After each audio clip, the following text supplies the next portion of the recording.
Dry lips are very common. It is a problem that affects people of all ages, regardless of gender. Our lips lose moisture as a result of many factors. Some of the common causes are as follows: harsh weather conditions such as cold or dry weather, sun damage, excessive lips licking, smoking, vitamins deficiency, allergic reactions, and medications such as retinoids. Now, let's talk about dry lips care tips at home. Honey.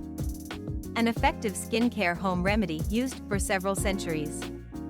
It possesses antimicrobial, anti-inflammatory, and wound-healing characteristics. You can also use honey as a natural moisturizer that can be used to treat chapped or dry lips.